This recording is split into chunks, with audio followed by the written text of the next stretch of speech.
Kevin Bishopp, welcome to the Always On podcast. Thanks for being here. How are you doing? I'm fantastic. I'm excited. This is our first joint podcast, so I'm stoked. Yeah, we've done many events together over the years. I am going to start referring to you affectionately as the most interesting man in practice management. And I say that because you're a VP with the Advisor Consulting Department at First Trust. You're a performance coach, but over the years, as I've gotten to know you and see you in action, your approach for interpreting gaps in efficiency and productivity is incredibly unique, and I'm looking forward to getting into that. Your perspective on how to address those gaps is always actionable, and your style in terms of how you deliver it, both on a one-to-one and in a group setting, is very motivating. So could you just give us a little bit of perspective on how you see the world? I will say that the many things, again, when we've done those masterminds in Palm Springs, you tend to avoid the theoretical and just get into specific addressable areas. And I respect that a great deal, and it's very unique. Yeah. Yep. So what I've been told, and I think people have assessed me correctly. And first off, thank you for the compliment. I don't know that I'm the most interesting man in practice management. I happen to think I'm maybe a little bit boring and mundane at times. But I've always had an affinity for numbers ever since I was a kid. Math was interesting to me.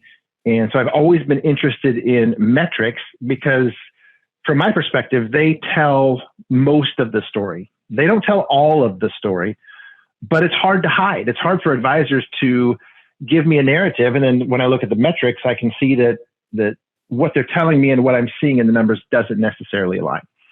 So I love math for that reason. And then the other thing that I've been told is that I have an affinity to take complex and be able to break it down to simple, actionable ideas. And that's something that I've refined over time. It's something that I learned from a mentor of mine, because at the end of the day, it all boils down to your ability, or an advisor or team's ability to execute. If you can't execute on a strategy, then you've burned a lot of time. Maybe you've burned a lot of time coming up with it, thinking of it, refining it. But until you execute, you don't see any payoff. And the framework that we like to use as a team at First Trust is a three-legged stool, which is insight, decision, and action. Right? With better insights, we generally make better decisions. But decisions in and of themselves don't bring about any change. It's not until you act. And so we just iterate, or I like to iterate with teams. What's the insight? How do we get more insight? What do you see? What does the research say? What are other top performers doing? Let's make high quality decisions, and then let's act. Because at the end of the day, we're all about helping advisors move the ball, right? And that doesn't happen without execution.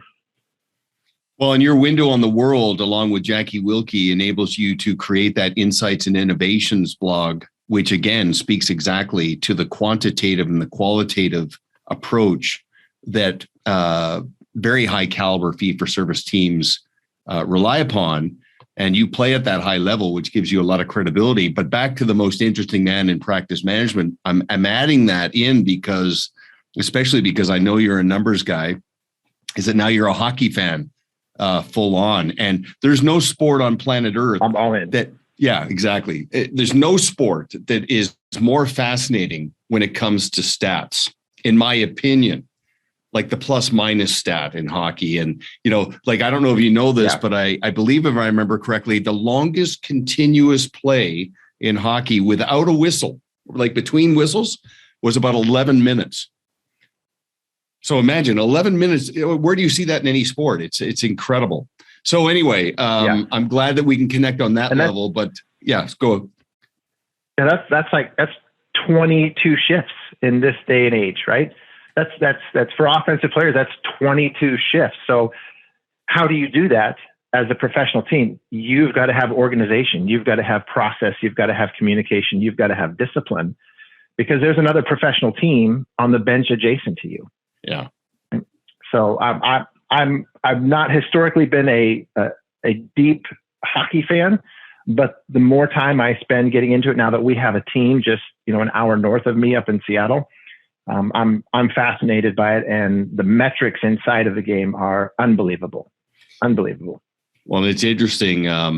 If you ever get a chance to see a practice, to your point about the rehearsal of not winging it and not flying by the seat of their pants, it is fascinating how deliberate they are. And of course, they have situational awareness for when things, derail, but the rehearsal is incredible. And even the drills, there are some coaches, you can tell who's coaching the team just by listening to the drills, the way the puck is hitting and the frequency and the skating style. It's a fascinating thing, but we'll save that for another conversation. Let's talk, and I want to break this down into 4 sections. I want to first of all talk about the progression of the industry. As you know, the enlightened professional is trying to not just land in the intersection between professional contrast and professional scarcity. They also understand that the industry is incredibly fluid and constantly evolving, so they have to maintain that. So for those of you listening in, I want you to, in your mind's eye, or if you have a pen and paper handy, create a 3-circle Venn diagram horizontally. And just inside those circles, on the left circle, write in the letter K, the middle circle, the letter E, and the right circle, the letters IP. So Kevin, I think this is going to be near and dear to the way you see the world in the pursuit of that scarcity and contrast. When a financial professional becomes aware of trying to differentiate themselves and elevate, they initially start on their knowledge, right? Their designations, their credentials, their qualities, and the solutions they represent. And that is the first stepping stone. But then it occurs to them, okay, that I'm still a generalist, so I need to evolve from knowledge to expertise. So they go from the knowledge economy to the expertise economy, where they start to decommoditize their value and place as much importance on practice management and relationship management as they do on asset management to increase their fee worthiness. When did you make that observation where advisors were differentiating not just in their technical ability, but in terms of the client experience and the way they manage relationships? How far back does that go for you? Well, I've been in this space for 20 years, and I observed that the early adopters were predominantly in the RIA channel, right. 20 years ago, right? They had either left the captive environment, and they were now full entrepreneurs, right? Which, if you think about it, is the most free and maybe liberating environment, but it also places the highest demand on the advisor and their time and the team's time, because they're responsible for all of it, right? They're responsible for all of it. So the proverbial chains might be off, there may be fewer restrictions, but with great freedom comes tremendous responsibility. So we observed that early on, particularly in the RIA market. And now we continue to see that innovation in all channels. Maybe not as much in the bank channels, but certainly in the independents, in the regionals, in the wires. We are seeing more and more teams have recognized that if we want to create professional contrast, we've got to elevate. We've got to elevate the messaging. We've got to elevate the experience. We've got to elevate our solution set. And we've got to do it in a way that clients can actually comprehend, right? They can actually understand and appreciate what it is the advisor is doing. So it's been a trend that dates back a long time, and it falls in line with the shift in our industry away from products. Now our industry is in the service world, but the ones that are breaking out are the ones that are saying, no, it's about the experience. It's about making certain that, we are, to use your phraseology, we are going to put all the pieces of the financial puzzle together for these clients, right? And we're going to focus on simplifying the complexity of their success. Like, that's my favorite phrase. And I've been doing a ton of branding consulting over the last 3-4 years. At the core, the top advisors, they are embracing the opportunity, the challenge of simplifying the complexity of client success. Because when we get successful, myself, you, anybody else, by default, their life gets more complicated.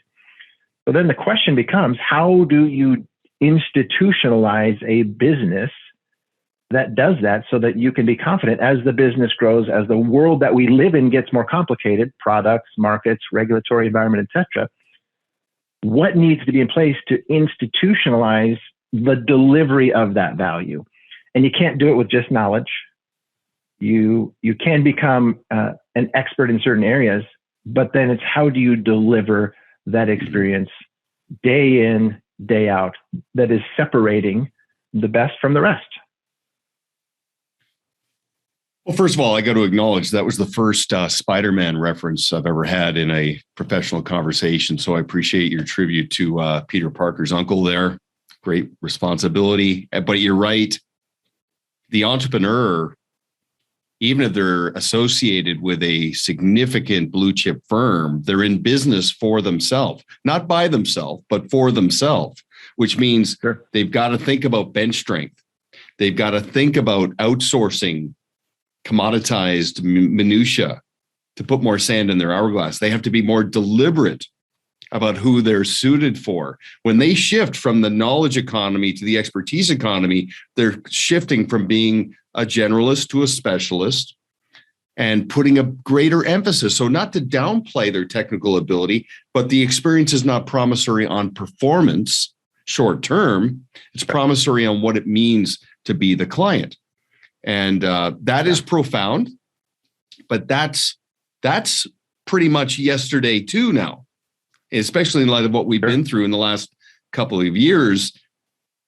Now, the next frontier is the third circle, and that's intellectual property, which means every investment of effort the team makes is not transactional. It's contributing to proprietary assets.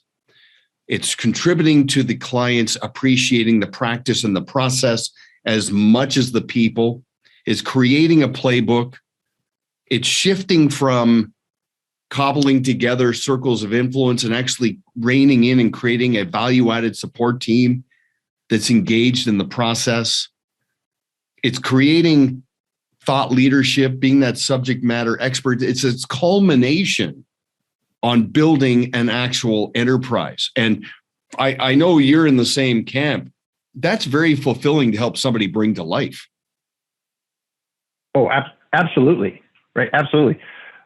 With that said, it is not easy. Right? It is not easy. And part of what's working against them is not necessarily just the complexity of the industry, the pace of what's going on. For many of them, it's that their track historically, there hasn't been training. There hasn't necessarily been activities that have given them the skills. Right? This goes back to, I know you love the E-Myth, Michael Gerber. Right? This is the classic. This is the classic tale where the architect who can design beautiful structures, intricate structures, that is nowhere near the same set of skills as it would take to build a firm full of architects. Now, that's not a knock on an individual or architects in general. It's just the reality is to build a firm, you've got to be able to market that firm, to manage that firm, to acquire the right human capital, to have the right technology, to have the right client service, client relations. And if you're a good architect, it's a different set of skills. When you were talking earlier, you used you didn't use the word intentional. That's my word for it. But as we talk through all these different frameworks on the podcast, I think of it as reactive, proactive, which is where most people talk about the dichotomy between reactive and proactive. The teams that are getting to that are skating to where the puck is going, they are truly intentional, right? They're intentional with the activities. They're intentional about how do we build this in such a way that it adds value to client relationships, that we're growing our intellectual property, that we are creating professional contrast. Yeah. And it's impossible to do in a reactive environment. you're capable of doing it in a proactive environment, but you have to get truly intentional with decisions and intentional in making trade-offs and evaluating, hey, if we're going to go and do this, it means there's going to be some other things that we're not able to do. And I know that we are on the same page there, but that's a thread that's going to come out as we talk through all these frameworks on the podcast today. Okay, so I've got a tear in my eye. Are you using Jedi mind tricks on me, like with your analogies and metaphors? I mean, Puck is going, I mean, jeepers. I'm just trying to stay even with you. I'm just trying to stay in the same on the same lap of the track in this race over the next hour. Well, that's not going to be problematic at all. I will tell you up front, and I'm taking that architect analogy because it's actually brilliant. Because, you know, Michael Gerber uses the difference between a baker and somebody who can run a bakery.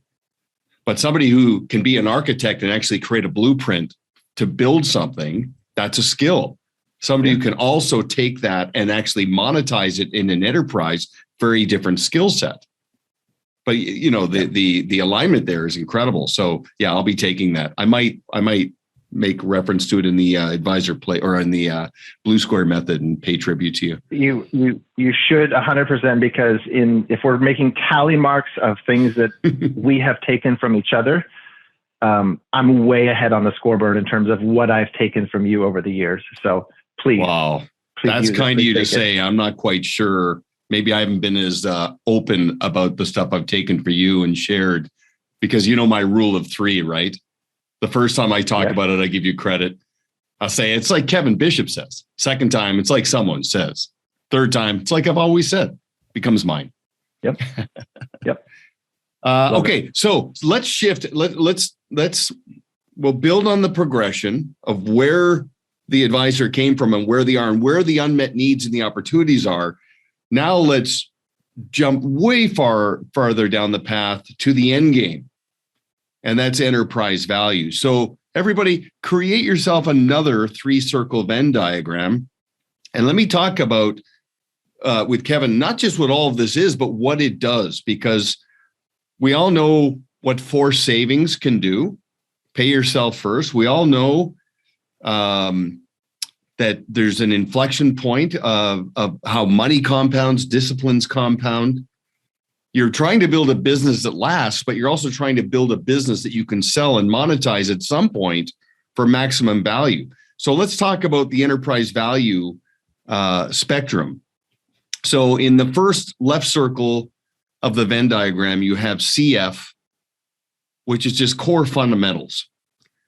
And this has been around forever, right, Kevin? I mean, EBITDA, recurring revenue from fees, all of that contributes to about a 2 to 3 times multiplier in the monetization and the liquidity event. Okay, it's very, very important. Yep. But then it gets interesting. The middle circle is CQ. That's the credibility quotient. And this is where you start really standing out, because if it's just the CF, it's, you know, that bar is kind of low. I mean, it's okay, great. You got $1 million business, 900,000 in recurring revenue, whatever the case may be. Yeah, it's worth something meaningful. But the credibility quotient is there's no hair on the business. You've been deliberate behind the curtain in terms of your books. There's no skeletons. There's no cracks.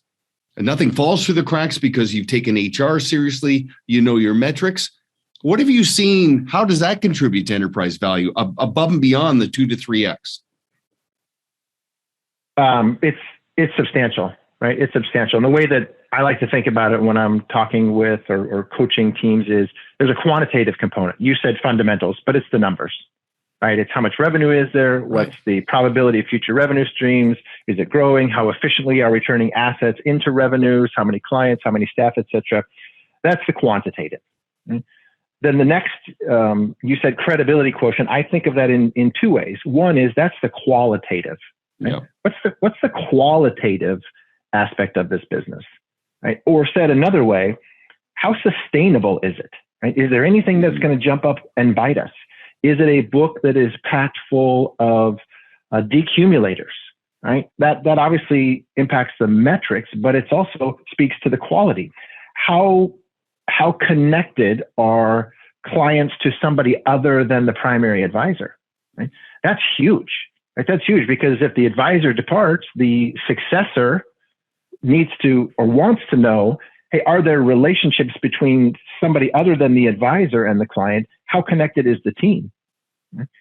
How dependent is the portfolio process on the advisor? Right? Because if that advisor departs and he or she is portfolio manager, then the source of the stream of all those returns departs. So the qualitative piece is huge, and our industry in aggregate has done a good job of understanding that. And you will see, you see the base 2 to 3x right now. You might see another 2 to 3x for a high quality business. But I know where you're going, Duncan. I'll let you talk about the third circle of the Venn diagram. It's the part where it gets really, really interesting. Right? And out of nowhere, really. You can actually the last couple of years, out of nowhere. Yeah. 100%. So you've got quantitative fundamentals, the left circle, qualitative credibility drivers, and then in the right circle, you're back to that intellectual property, which I would call qualitative, quantitative plus. And it's funny, I just talked about this a couple of days ago with a team. I talked about the 4 ables. The 4 ables are, is your business predictable, sustainable, duplicable, and scalable? Those are the 4 ables. And if that is all driven by proprietary process, documented, it's not in anyone's heads, it is a pure intellectual property that supports all the things that I can only get from your business. What have you seen that has done to the enterprise value above and beyond? Let's just say if we do some simple math, where you get the first 2, you're at 5 to 6x. Where can it go from there if the IP component is built into? Well, it might be another 2 to 3x on top of that, right? And there's a ton of factors that go into that. The word that comes to mind for me is that's the kicker, right? Yeah, that's the kicker. We've got the quantitative, we've got the qualitative, and then there's the accelerator or the kicker. And I love the 4 ables because that paints a vision of, you've got to have infrastructure in place. You've got to have clients connected to the team. You've got to have process, no skeletons in the closet, like you said. You can drive substantial increases in value when you have that procedures manual and you're able to pass the baton to the successor and say, here it is. Here's everything. Now, I'm always a little hesitant when we talk about multiples. It's very easy for us to understand, but it can be dangerous just throwing those numbers around. Sure. Because you might go get a high multiple because you're willing to chain yourself to the desk for the next 10 years and take a small base salary. And the purchaser is saying, well, we'll pay up for that, because what are they actually buying? If you think about it, what are they paying up for? They are paying up for certainty of future cash flow and profitability.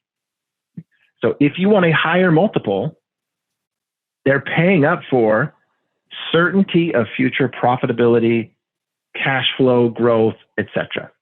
So anything that you can do in terms of the structure of the business, process documentation, to increase the level of certainty, to decrease their risk, right, they will pay up for. The more risk that they take on in a transaction, the more uncertainty, they're going to come back to the seller and say, we're going to discount the value because that represents risk to us. Classic discounted cash flow model, right? What are the profits? What's the ability to grow those profits over time? And how sustainable is it? And the sustainability factor is the discount rate. The less certainty, the less sustainable, the more risk the purchaser is going to take.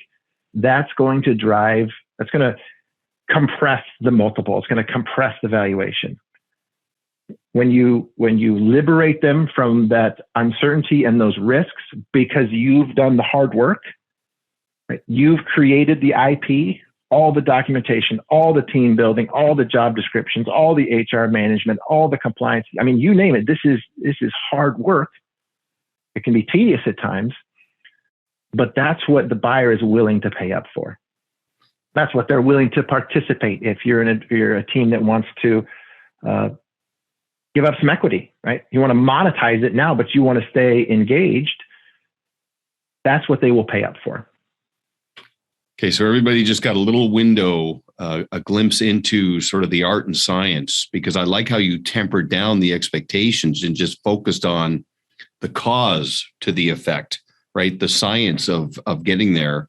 And basically what that validates is when somebody works on their business, they're not just working on efficiency, productivity, client acquisition.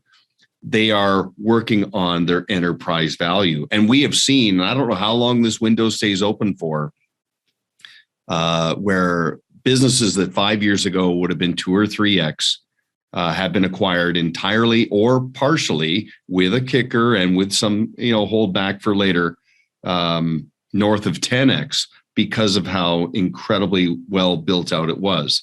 But bottom line is force savings, incrementalism, just every investment of effort contributes to that enterprise value. I like that statement. They're buying certainty of future cash flow. That is very well said. So, okay, in the meantime, because a lot of people, they put off their exit plan because it seems so distant. So that's fine. So let's talk about something that's a little bit more immediate in terms of untapped opportunities, unmet needs, and I guess you could say the proverbial fork in the road that is many people we're seeing are either right there or approaching that opportunity, that decision. So third, 3-circle Venn diagram around the concept of growing up market. Okay, this is part of the evolution, and this is not Darwinian. This is not natural selection. This is very intentional, very deliberate, very engineered by the team to add to their efficiency and their fulfillment.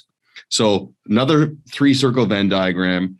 In the left circle, let's talk a little bit about growing down. The middle circle is brand within a brand.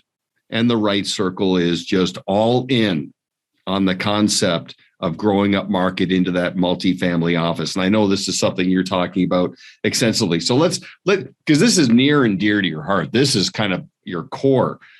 The whole concept of understanding capacity and why it might be a good idea to grow down. So I'll let you kick that off and then I'll chime in. Yeah. So from my perspective, the number one challenge in the industry in the last 4 to 5 years has been capacity. And there are 2 things that are creating that issue. Right?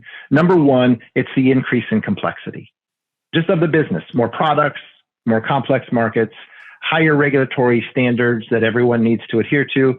You've got technology, innovation in the tech space, new tools, and you have clients who they're raising the bar in terms of what they're asking for from their advisor. So when you look at those 5 things, the advisor or team, they're squarely in the crosshairs. It's their job to put the right products in the portfolio or to put the right solutions in place. It's their job to keep their finger on the pulse of the markets, make sure clients are positioned appropriately. It's their job to remain in compliance, right? Their job to utilize the technology that either their firm has delivered to them or technology that they have sourced. And they are responsible for delivering service, advice, and planning. So the team is squarely in the crosshairs. Right alongside that, businesses have been growing. If you were a quality advisor, especially over the last 2 years, you've grown because you've been acquiring relationships. You've stayed in contact. Not only did you triage clients during the pandemic, but you have seen the opportunity with all of the money in motion, and you've grown. So these 2 things have occurred simultaneously, which put pressure on a team's capacity. Anytime I talk about capacity, I like to keep it simple. There are 3 solutions. There's only 3 categories of solution. Okay? Number one, you can work with fewer clients. Okay? It's a proven best practice. We see teams doing it all the time. Doesn't necessarily mean it's easy, but it's a very healthy exercise. Number two, you could add bodies to your team to address capacity. You could say, hey, there's more work that needs to be done. We want to continue to make improvements. Let's bring more resources onto the team. There are tremendous upsides and benefits of doing that, but there are potential pitfalls, right? Labor is not cheap at the moment. If you've got a high functioning team, bringing somebody in could disrupt that chemistry. If you bring another advisor in, there's risk that they could depart. Are they going to take the firm's clients, et cetera? So just saying, hey, we're going to throw more bodies at the capacity problem is not necessarily a place to start. But it is the second category of solution. The third category of solutions is you find ways to get more efficient. You find ways to outsource. You find ways to streamline. You find better ways to use technology. That could be model portfolios with discretion, better use of a CRM, a client segmentation that's real client segmentation. And when I say real client segmentation, it's not just a labeling exercise, because we see that all the time, right? I'll ask an advisor, did you segment? Oh, yes, we've got A's and B's and C's and D's. And then we say, show us the matrix for what each of those get. And more often than not, the general response that we get back is, well, we pretty much serve everybody the same. So efficiencies need to be created. So those are the three levers. From a metrics standpoint, if you look at top performing solos, for example, top performing solo advice businesses, the data will tell you that they work with about 75 clients per resource on their team. That's the median observation for the top quartile. So if you think about the top quartile as being the top 25%, and then you take the median observation, you're looking at the 87.5th percentile, roughly. So that's a high bar. They work with about 75 relationships per resource on their team. So a good solo with the staff member, we're going to see them somewhere in the neighborhood of roughly 150 relationships. Personally, I like to see them closer to 100, but that's the median observation. The minute you go to the team space, we look at teams that are doing less than 5 million of revenue. That number goes from 75 to 39. Massive discrepancy.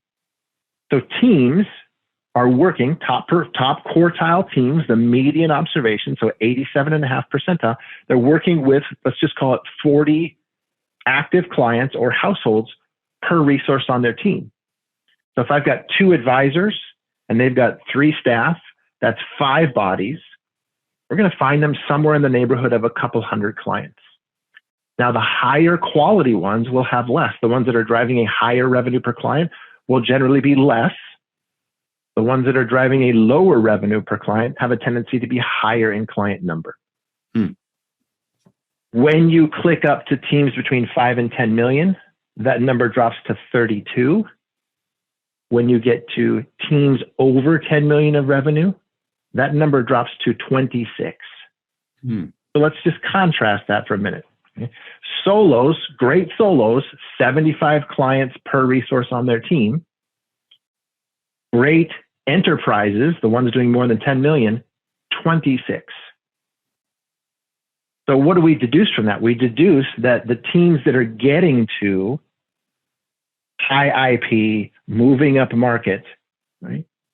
They are serving 1/3 the number of relationships per resource on their team as the typical solo. So they are in a position to push more resources to clients, to engage deeper, to document process. They're in a position to say no to suboptimal opportunities. So we've got capacity metrics, we've got revenue per client metrics. I will tell everybody who was fortunate enough to tune in and has the time to listen to us that there's an inverse relationship between revenue per client and capacity, meaning when we look at firms, the higher revenue per client firms, which is where most advisors say they want to go, right? What do they all have in common? They all have the resources. They are protecting their capacity. They have low numbers of clients per resource. It is a critical ingredient in being able to move up market. I have yet to bump into a team that's doing 20,000 of revenue per client and serving 150 relationships per resource on their team. There's a no man's land out there that nobody has cracked the code on. Mm. So I went a little geeky with the metrics there, but these are important numbers to understand, because so many advisors are over capacity. Of all the things we talk about when I'm in front of a group, that's where I get the most kind of bug eyes, eyebrow raises, like, whoa, those are numbers that are distant from where we are as a business, which is a very useful exercise, right? That creates energy, creates motivation, etc. But capacity is critical. So growing down, to go back to where we started, growing down, we are advocates of that, but we also recognize some advisors, they get to a point where they're just not comfortable cutting any further. Mm-hmm. They're just not comfortable cutting any further because they've been great relationship builders. So that's actually the perfect segue to the brand within a brand, because then we're coaching them, hey, find the efficiencies, but you need to add to your team to deal with this capacity. And the role that we're coaching them to bring on is that of the service advisor. It's not another advisor, asset gatherer. It's somebody that you put on the team so that you can take the quote unquote C book and give it to the service advisor.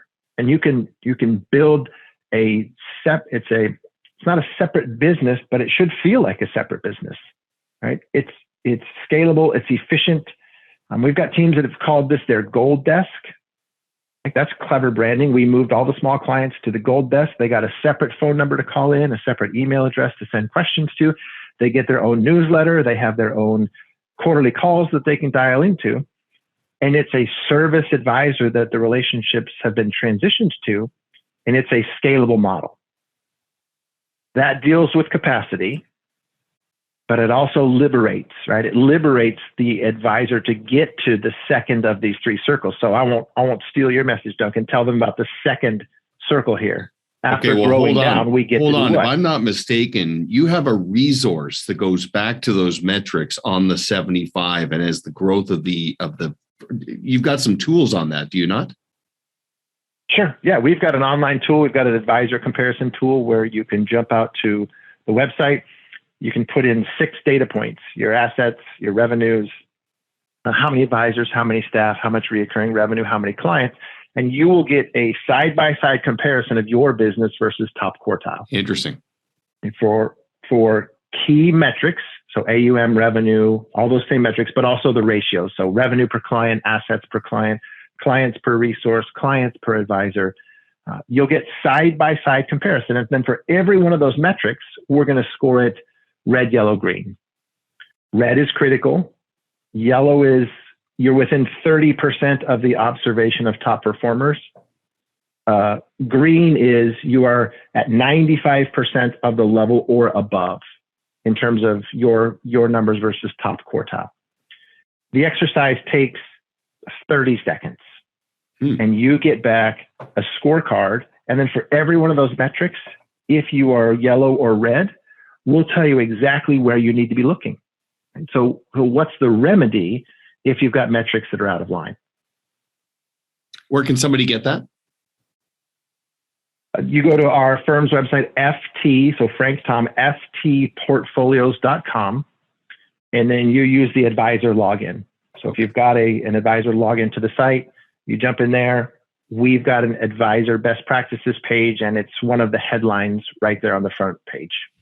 So to me, it seems that would perfectly bookend, because as you know, we put a big emphasis on time auditing, and it's I don't know if it's that revealing, but it's often will reveal to a lead advisor, will say, you worked 45 hours last week and you spent 5 hours on your most deserving clients, who are often the least demanding, who represent 80% of your business.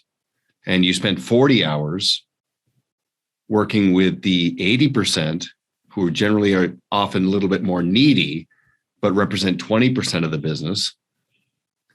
And you're wondering why you're on a collision course with a plateau.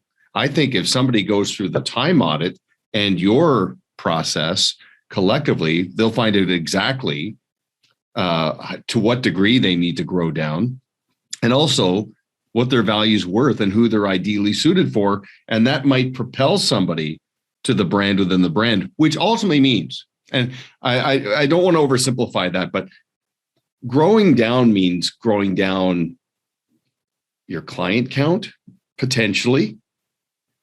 Sure. Growing down your households and holdings. Because I mean, like you said, as somebody grows, they're adopting these new clients who are bringing with them this cobbled together approach. Next thing you know, you've got a team with 450 clients, 900 holdings. They've got to take a really good look at all of that from a streamlining perspective.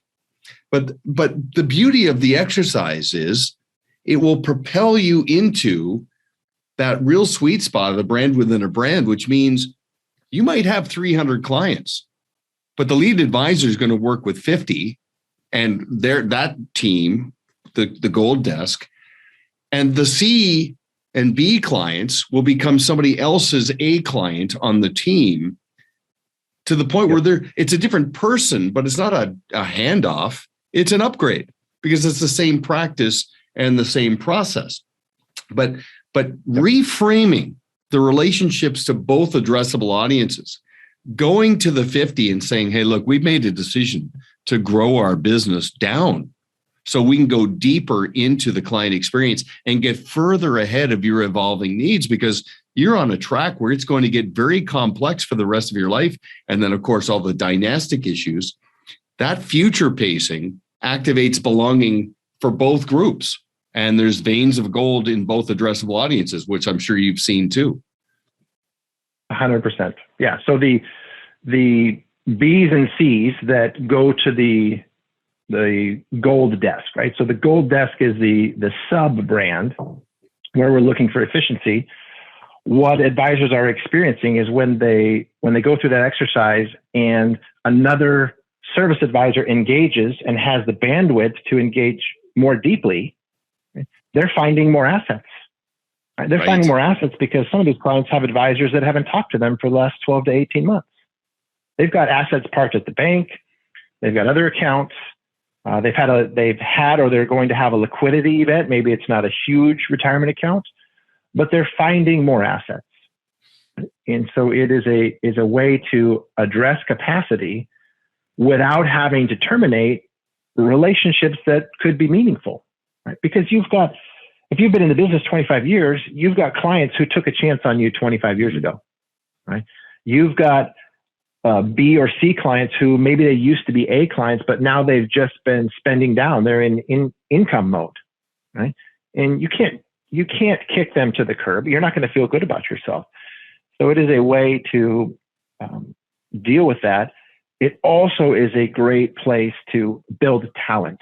Right? It's a great way to construct a team and build bench strength, because you can hire a service advisor, give them these responsibilities, and if they show potential to move into a higher value role, you already have them in the organization. You know that they have the values, they understand the process, and then you don't have to go outside for critical positions, and you can backfill in less skilled positions. Now, I say that, I want to be very careful saying that, but it's not as technical of a position, and you create a track for talent development, and this is especially valuable as firms get larger. Well, and that just closes the loop back to enterprise value, and you're taking HR seriously and just demonstrating that you're not going to max out. And we all know how Little's law works. The closer you get to maxing out, the more things will fall through the cracks.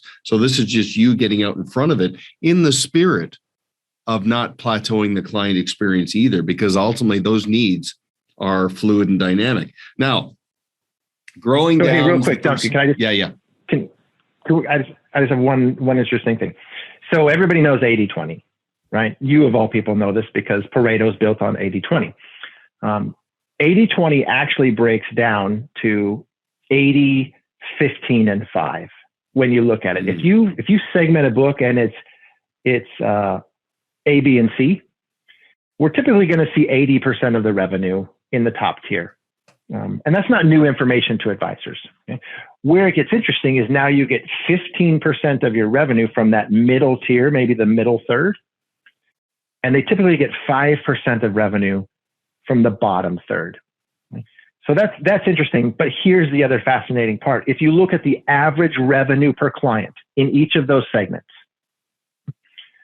if we look at the A's, their revenue per client on average is, if you're 80, 15.5, the revenue per client for an A is 10 times a B on average. Mm-hmm. It's 25 times on average the C. Right? That's the math that's inside of 80-20. So one of my favorite things to do when I'm with an advisor, maybe they come up to me after a conference and they've got 10 minutes, is we'll just get out the notepad. How many clients do you have? How much revenue? How have you tiered it? And we will calculate the revenue per client for each tier. Classic example. Last week I did it with an advisor. Top tier was $24,000 of revenue. His A was $24,000 of revenue. His B came out to $2,300 and change. So there's your 10x. Mm-hmm. Right? His C's $960 per client. So there's your 25x comparison between A's and C's. Then we talk about where they're spending their time. And when I heard you talking about 5 hours of the 45, the term that I've been using for that is you're upside down in the business. You and your team, you're upside down. Now, most people are not comfortable upside down. Unless you're a fighter pilot or a roller coaster enthusiast, it's uncomfortable being upside down. Right? Your body is not designed to function upside down. Everything feels awkward. If you are spending 5 hours a week as a high caliber advisor of your 45, you're upside down. Right? We need to fix that. Mm-hmm. We want to help you fix that and liberate you from that so that you understand that gravity is not supposed to be pulling all your blood to your brain. Right? That's not the way the body was designed. So when you said the 5 and 45, it just made me think of being upside down. And that's the language that I'm finding is resonating with a lot of advisors. They go, yeah, things are not as they should be. So that's the counterintuitive peril of trying to be all things to all people and not getting out in front of capacity needs and putting an emphasis on those qualitative distinctions, especially because the needs are becoming complex, competitive factors, commoditization. Okay, you covered some amazing ground there. Okay, so you've got the stepping stone growing down. That's sort of 1 foot on the dock, 1 foot on the boat, just being a little bit more deliberate. Yep. There's a bit of a Goldilocks element here where going from there into a brand within the brand, that for a lot of teams is just right. That is perfect. But then you've got a small percentage of teams that keep going. And this would be a little bit hot for some people, but it's ideal for others. And that's going all in. And that's basically saying, I'm going to become a multifamily office for the 5, 10, 20% of my clients. And I'm going all in, which means in 12 to 18 months, I have 25 to 40 clients. Now, for some people, that concentration risk, that's just a non-starter. But for others, because back to 80-20, there's a bookend on the other side. We see teams that do 80-20 on the 20. And they've got 15 clients that represent 45% of their business. And they're looking down the road at the evolving needs of those clients, plus the law of environment. That's the kind of the circles they run in. There are some teams that say, I want to have 40 clients exactly like that. And I can't do that being all things to all people. I've got to really engineer that all in next level. What are your thoughts on that? Well, that is exciting to a lot of advisors. But candidly, that's somewhat terrifying to another population because it is far removed from what they are comfortable with. And not every advisor wants to take on that concentration risk, and not every advisor or team is willing to part ways with not only some clients that have been successful, but habits and kind of legacy ways that they've been working together. So it is not for everybody. When I was thinking about this in particular, my oldest daughter played volleyball in high school. She was a great volleyball player, and she wanted to go on to college. And so she emailed 15 schools. She was fortunate enough to get an offer from a Division I volleyball program. And she went there 4 years, had a fantastic time, didn't play as much as she wanted to, but she had a great experience there. There's a subset of volleyball players who will go and play professional volleyball or play Olympic level volleyball. The percentage of college volleyball players who move on is minute. Right? It's not even 1 in 100. Right? It's like 1 in 500 has a shot. Right? Is not going to go and play, but has a shot. Right? And this is true in any sport. Right? As you go from playing it recreationally as a kid to high school to college, if you're fortunate enough to go to college, then there's the pro level, and it is incredibly competitive. It requires rigorous discipline, laser focus. Right? I see that those same principles as what it takes to get to what we're talking about. Right? If you want to get to multifamily office, that's what it requires. Right? And candidly, not everybody wants to do that. The bulk of the advisor population, right? They're 57 to 62. They're not necessarily the ones that are moving in that direction. They've had success. They've been diligent savers, right? They've built a great business. But most of them, if we're being honest, are not wired in such a way that they are going to go that direction with a finite time horizon. It's the next tranche of advisors that are going this way and that are looking at it very, very closely. It's the 45 to 55-year-old advisors, or the 40 to 50s, who are saying, no, we see where this is going, and we're willing to work, and we're willing to work hard to get there. That's I'm going to want to bring you in. If we were thinking about internalizing it. Yeah, no, that's good. And I'm going to want to bring you in for perspective on this, because as you know, Chris Jepson and I and some people on our bench here are building out the progression to the multifamily office.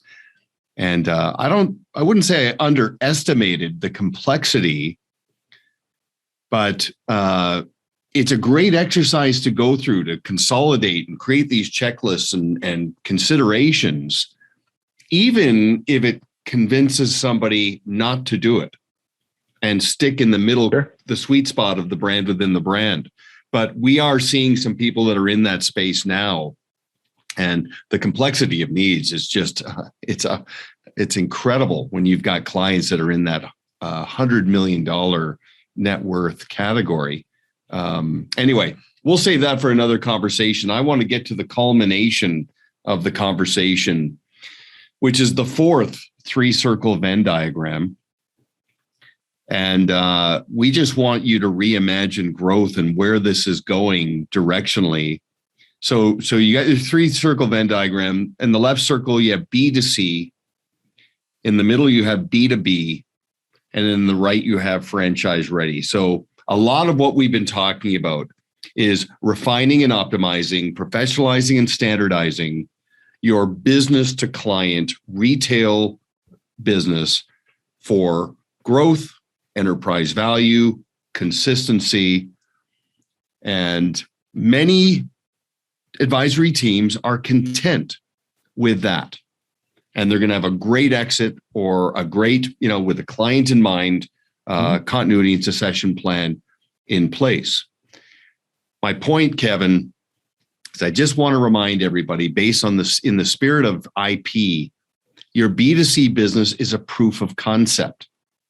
And if it's documented entirely, fully and completely, you can put that in the hands of someone else, and you can shift to a B2B, a business to business dynamic, where you can go out and acquire a business. And you've heard me say, because there are some people that want to bring on 50 new clients, but they also want to bring on one business with 50 clients. And they've got the bench strength, they've got the process depth and breadth in place. So with demography doing what it's doing, so many advisors that are 3 years out or less with an underwhelming or non-existent continuity and succession plan. Are you seeing this accelerate advisors going into the B2B dynamic? 100%. Yeah, absolutely. It is an accelerating wave. It's only going to continue to accelerate because of advisor demographics. When I engage in conversations with advisors around this topic, I'm careful to point out, and this is my rule. I've heard a few others preaching this, that before you go looking to acquire, right, before you make that decision, the best litmus test is to ask yourself, is my current business ready to be sold?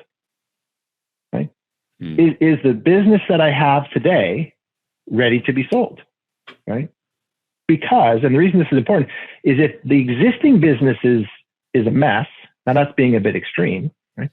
If the existing business is a mess, you're going to go buy something that may or may not be a mess.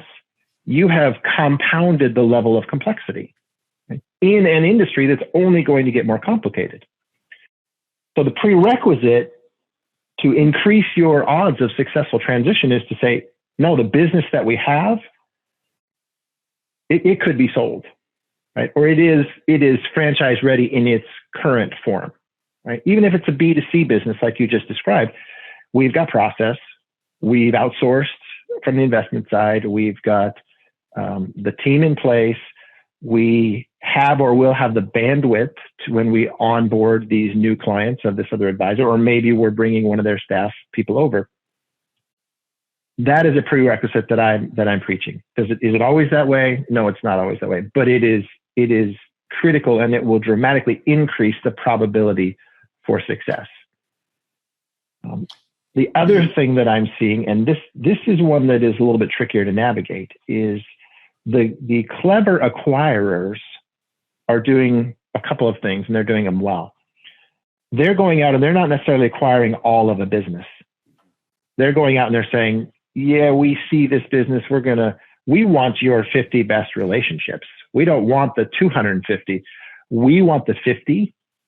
And oh, by the way, we will be willing to pay up for those 50 because the quality is high.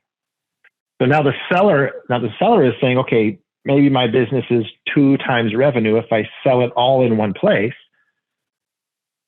But maybe I could carve off the 50 and get a premium for those and still be able to sell what's left over at 2 times. Okay? Then it becomes more interesting to the seller. They're either doing that, or they're saying, we're going to buy the 250, and they're working out a financial arrangement to where they know they're going to in turn do something with the 200. Either it's going to get parked with the service team, or they're going to find another solution, because they've recognized capacity is critical. Absorbing 250 relationships is a tall task. Those bottom 200, it's 20% of the revenue. If we're talking about 250, it's 20% of the revenue. What are we really interested in? We're interested in the top 50 clients, the 80% of revenue. So it's happening, and advisors are getting more creative around how they're actually tackling this problem. And the better that team is in terms of being process driven with IP, the more they're in the driver's seat, and they can maintain, 100%. They can call the shots, they can maintain their legacy, being client centered in terms of outcomes. All roads lead to an elevation to the client. It's interesting.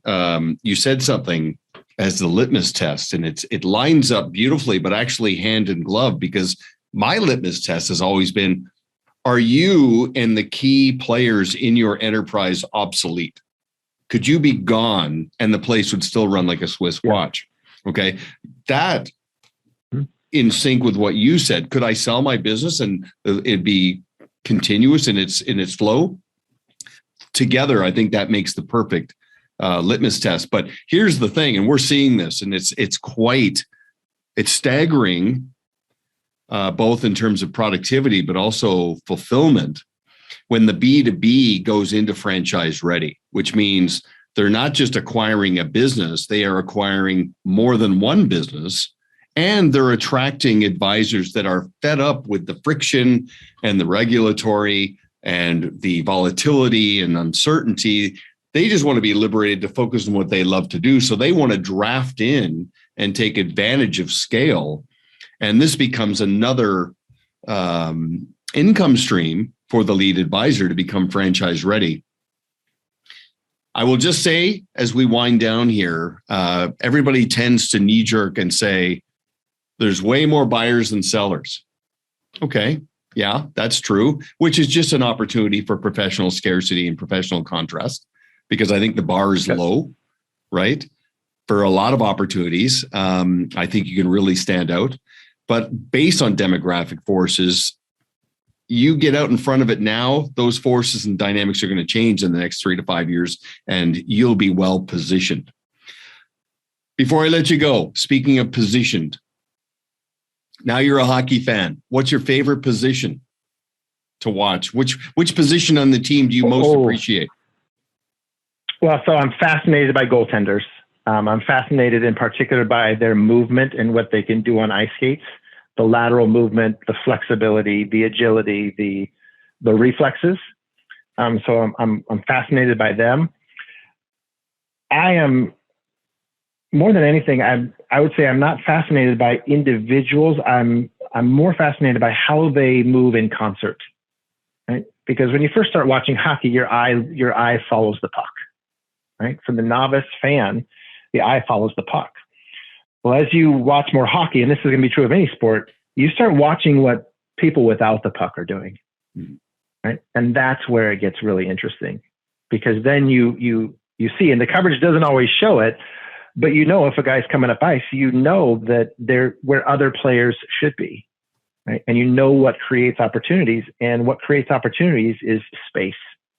Right? What creates opportunity in soccer is space. What creates opportunity in hockey is space. Basketball, it's space. So how do they create the space, and how do they capitalize on it with the skills that they have? So if you're gonna force me to pick one position, the goalies, right?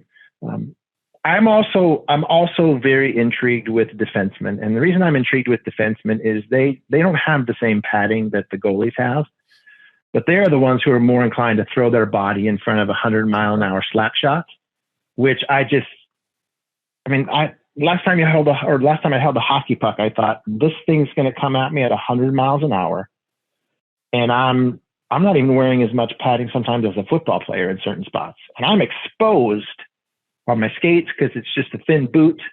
I'm exposed to my wrist. I mean, those guys they're warriors. That's the term that I would use for them. They are. I will tell you something, Kevin. You know, having grown up with hockey all my life, when they introduced the carbon fiber stick, my appreciation for the goalie and the defenseman went up, because the reaction time and the risk because of the velocity, the speed of that puck. You got to remember, the pucks are frozen, so they don't bounce as much, which is incredible.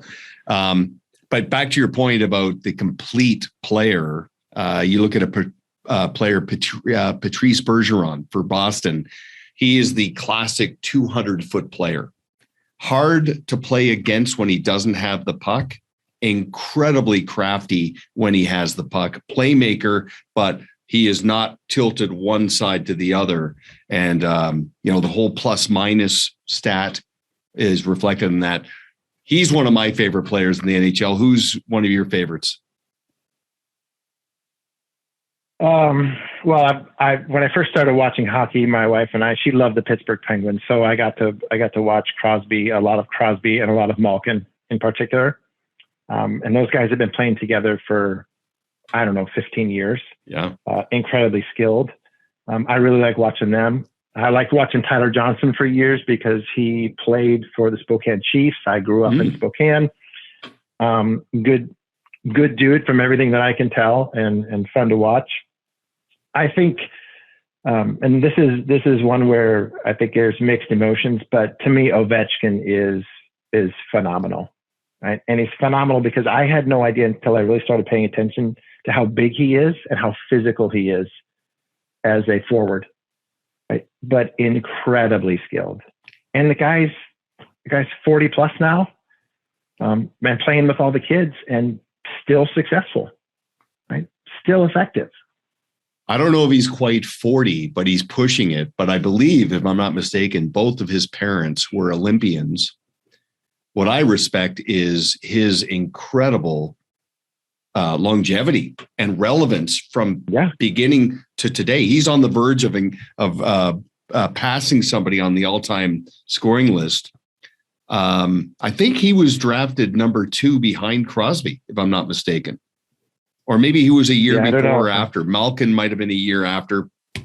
I'm pretty sure Bergeron played junior hockey with Crosby, if I'm not mistaken. Yeah. And I saw them Team Canada at the Vancouver Olympics. When you go to a practice, go onto ice level and feel it. It's just incredible. Well, okay. So somebody wants to gain access to some of your resources. They can speak with their First Trust wholesaler, or they can go to the website through the advisor portal. I highly recommend, because I know some of the things you've talked about today were also captured in the Insights and Innovations blog that you and Jackie contribute to, if I'm not mistaken. Yeah. So that's essential. We have the blog. Yeah, we've got the blog. We've got 40 plus videos on our website. A number of them you've done with Chris Jepson. Obviously, the advisor playbook, which is yours and Chris's work, is timeless. And I know there's a ton of us, myself included, who are eagerly anticipating the Blue Square method. So I'm excited. And for those of you on the podcast, Duncan told me that there's a good amount of what we covered today baked into that book. So that will be a resource for everybody as well. Well, always very diplomatic as always. I appreciate that. And let's do this again. And maybe we'll do it in a webinar format so we can go in deeper and maybe even break it into modules to go deeper into the implementation, because I am absolutely convinced this is the next frontier. This is where it's all going. So thank you very much for your time. I'm hoping we can cross paths in person sooner than later, but let's definitely talk about a follow-up webinar so we can go into this a little bit more deeply. Yeah. Thank you for having me. It's been a pleasure. And I guess as a new Seattle hockey fan, I need to say, go Kraken, right? Go Kraken. It's first season. It's been rough, but we're all in. So thank you. Awesome. Okay, man. Thanks very much.